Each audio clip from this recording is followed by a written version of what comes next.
Good morning and welcome. Here we are on a fantastic Monday morning. The blue sky is out in force and hopefully we're going to have it all day today. And importantly, I hope you had a fantastic weekend. Now we're back in the office. We have had a lot of discussions recently about targeting on talent and really the lack of talent that's in the market, or the quantity and quality of individuals in the market. Now, with MiFID II coming throughout this year, the regulatory, structural and generational changes that we've been facing over the last really 7 to 8 years, we're now in a situation where we've started to see really a lack of talent in the market.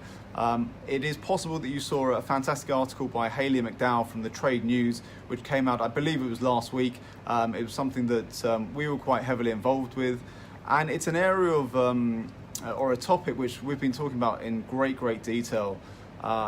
The lack of talent comes from a number of different reasons, and lack of talent could be lack of quality or quantity, whatever you may want to call it at this moment in time.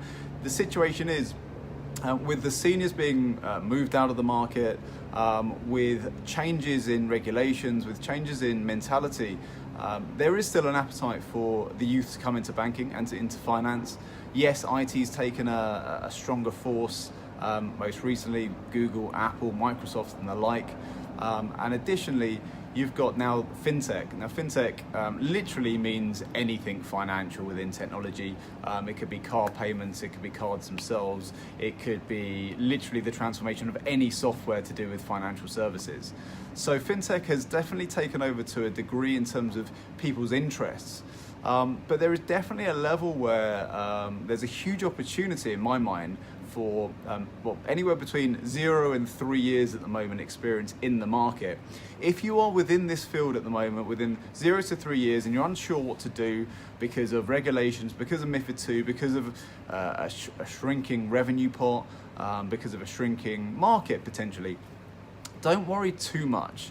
The most important thing for you to do at the moment is work out whether you've got a passion for the industry. Work out whether this is something you want to do and can see yourself doing for the long term. If the answer is no, then look for something else that you genuinely want to do for the long term. It is really important, whatever you do in your career, that you enjoy it day in, day out. The last thing anyone wants to do is wake up every morning and do a job they hate purely for a paycheck. Unfortunately, many people in the world have to do this all over. If this is a scenario where you are in a city of London, city of New York, or a major city within the financial services, you probably have a few more opportunities that you can look at. Now, it's really important between, again, that 0 to 3 years experience within this market that, you know, the next 2 years are going to be very tough.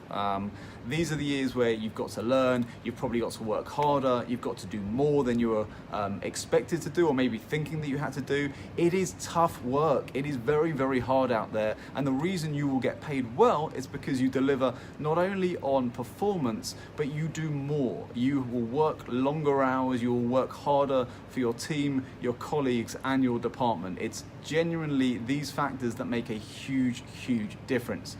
Now, going back to what I was saying before, the cycle as I see it at the moment is the next 2 years will be very tough. The 3 years afterwards will be a bit of a changing cycle, whereas those who can progress, say, well, if you're 0 to 3 years in, 4, 5, 6, 7, 8 years, and start to really understand your, the new market, understand your value, understand where you can add value to your clients if you're front office, and if you're back office, will work out how much more you can generate either as an individual or as a department. It's about cutting costs, it's about squeezing the revenues, but importantly, it's squeezing the profits and profitability of your firm, your department, and as yourself as an individual. These are all things which are genuinely things that one needs to think about at the moment. So within, say, the 3 to 5 year cycle, I believe once we get out of a 5 year cycle that we're in currently, and we're at the beginning of it right now, I believe past that 5 year cycle, we will start to see a bit more of an uptick, a bit more of a growth scenario. Of course, it's so hard to see 5 years down the line at the moment, but we're all going back to a situation of local regions focusing on what they're good at, focusing and giving advice within Italy if you're the number one in Italy, Spain if you're number one in Spain, UK, etc., etc., Germany, and France. We need to go back to a regional focus where we can add genuine value across the board in those regions, and that's where you'll get the higher quality value added in this market. So in the next 3 to 5 years, there will be massive changes. You'll see the smaller firms go and focus on the regions. You'll see some of the other firms swallow up some of the smaller firms to become a larger pan-European or global house. And there will be, again, some consolidation at the top. Many things will happen over the next 5 years. But I can tell you this for an absolute guarantee. Over the next 18 months, you're going to see some huge mergers in the market. You will see some big firms coming in to take some of the smaller guys and becoming more of a global platform. We know this for a fact. We believe that this is the right thing to do for some firms out there. And actually for some of the smaller firms, this is a great opportunity, one, to maybe get a payout if you're the owner of a small firm, but more importantly, it's an availability to step up from where those are now, to become part of a bigger platform and actually deliver on a wider level. For now, enjoy. I hope this has been an interesting video for you. Please enjoy this wonderful weather. I believe it's going to be the last we're going to have for some time before the rain hits, and no doubt a few stormy nights. But it's been a pleasure speaking to you again. I look forward to speaking to you again. And please, if there's any questions and queries, comment below and I'll come back to you as soon as I can. Many thanks. Take care of yourself. And as always, be positive. Take care.